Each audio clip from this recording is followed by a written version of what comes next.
சிங்காசனத்திலே வீற்றிருக்கிற சர்வ வல்லமையுள்ள தேவனுக்கு மகிமை உண்டாவதாக. கிறிஸ்துவுக்குள் பிரியமான உங்கள் ஒவ்வொருவருக்கும் என் அன்பின் வாழ்த்துதலை தெரிவித்துக் கொள்கிறேன். இந்த நாளுக்கான கர்த்தருடைய வார்த்தை யாக்கோபு 4ஆம் அதிகாரம் 7வது வசனம். தேவனுக்கு கீழ்ப்படிந்திருங்கள், பிசாசுக்கு எதிர்த்து நில்லுங்கள், அப்பொழுது அவன் உங்களை விட்டு ஓடி போவான். ஆமென்.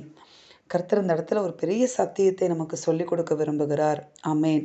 பிசாசுக்கு எதிர்த்து நில்லுங்கள் அப்படின்னு சொல்லுகிற தேவன் எப்பொழுது நாம் பிசாசுக்கு எதிர்த்து நிற்க முடியும் என்கிற ரகசியத்தை இந்த இடத்துல சொல்லியிருக்கிறார்.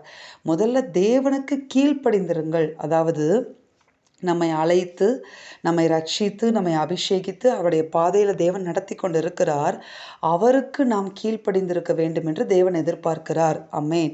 ஆதாம் ஏவாள்கிட்டையும் அது ஒன்றை தான் தேவன் எதிர்பார்த்தார். ஆதாம் ஏவாளோடு ஏதேன் தோட்டத்தில் டெய்லி உலாவுவதற்காக தேவன் வந்து விடுவார். அப்படி வந்து விட்ட பிறகு தேவன் என்ன ஒரே ஒரு கட்டளை தான் கொடுத்தார் பாருங்களேன்.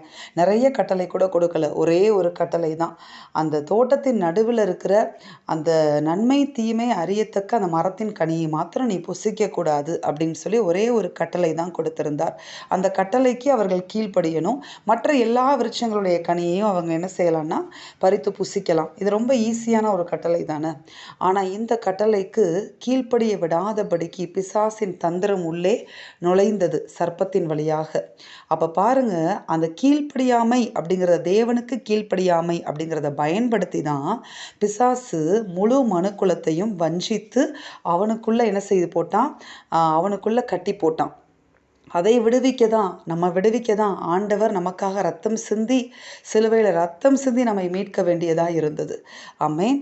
அப்போ இப்படிப்பட்ட ஒரு விலைக்கரையத்தை கொடுத்து, சிலுவையில் இவ்வளோ பெரிய விலைக்கரையத்தை தேவன் உங்களுக்காகவும் எனக்காகவும் கொடுத்து நம்மை, நம் அணுக்குலத்தை முழுவதுமாக பிசாசின் பிடியிலிருந்து நம்மை மீட்டெடுத்திருக்கிறார். மீட்டெடுத்து மறுபடியும் அவருடைய சமூகத்தில் நம்மை நுழைய பண்ணி இருக்கிறார். அவருடைய சமூகத்தில் நம்மை தங்கி தரிக்க பண்ணி கொண்டு இருக்கிறார்.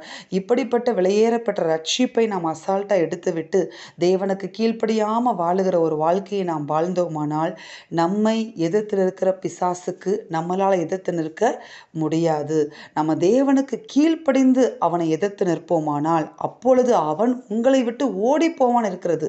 அப்போ தேவனுக்கு கீழ்ப்படுகிற பிள்ளைகளை பார்த்தா பிசாசுக்கு பயம் உண்டாகிறது. அவன் பயந்து நம்மை விட்டு ஓடி போகிறான் என்று கர்த்தர் சொல்லுகிறார். ஆமென். அப்போ தேவனுக்கு கீழ்ப்படிந்து பிசாசுக்கு எதிர்த்து நிற்போம். அப்பொழுது அவன் நம்மை விட்டு ஓடி போவான். ஆனால் தேவனுக்கு இவ்வளோ பெரிய விலைக்கரையத்தை செலுத்தி அவருடைய சமூகத்தை கொடுத்திருக்கிற அவரையே நம்மளுக்கு தந்திருக்கிறார். அவருக்கு நாம் கீழ்ப்படியாம இன்னும் நம்ம நடப்போம் அப்படின்னு பார்த்தீங்கன்னா பிசாசுக்கு நம்மளால எதிர்த்து நிற்க முடியாது. மாறாக நம்ம தேவனுக்கு கீழ்ப்படியாம இருக்கிறதை பார்த்துவிட்டு பிசாசு நமக்கு எதிர்த்து வருவான். ஆமென். அவன் நம்மளை எதிர்த்து வந்து நம்மை கொள்ளையிட ஈஸியாக அவனுக்கு வழியை நம்மளே திறந்து கொடுக்க வேண்டியதாய் இருக்கிறது. ஆமென். அதனால் தேவனுக்கு கீழ்ப்படிவோம், பிசாசுக்கு எதிர்த்து நிற்போம். அப்பொழுது அவன் நம்மையும் நம்முடைய எல்லைகளையும் விட்டு ஓடி போவான். நம்மை தேவன் மனரம்யமாய் அவருடைய சமூகத்துக்குள்ளாக காத்துக்கொள்வார். ஆமென். நாம் செபிப்போமா? எங்கள் அன்பின் பரலோக பிதாவே, நீர் கொடுத்த இந்த அருமையான வார்த்தைகளுக்காக உமக்கு ஸ்தோத்திரம். இந்த யாக்கோபு 4:7 நாங்கள் கீழ்ப்படிய, ஆண்டவரே, தேவனுக்கு கீழ்ப்படிந்து எங்களை எதிர்க்கிற பிசாசுக்கு நாங்கள் எதிர்த்து நிற்க, அவன் எங்களையும் எங்களை வெள்ளைகளை விட்டு இந்த நாளில் ஓடி போக தேவனாகிய கர்த்தர் இதை கேட்டுக்கொண்டிருக்கிற ஒவ்வொரு பிள்ளைகளுடைய வாழ்க்கையை அனுகிரகம் செய்வீராக. உமக்கு கீழ்ப்படுதலை ஒவ்வொரு நாளும் ஒவ்வொரு நொடியும் நாங்கள் காத்துக்கொள்ள தேவன் எங்களுக்கு கிருபையை தருவீராக. இயேசுவின் நாமத்தில் ஜெபித்து ஜெயம் எடுக்கிறோம் பிதாவே. ஆமென். இந்த வார்த்தையின்படி இந்த நாளில் தேவன் உங்களை ஆசீர்வதிப்பாராக. ஆமென்.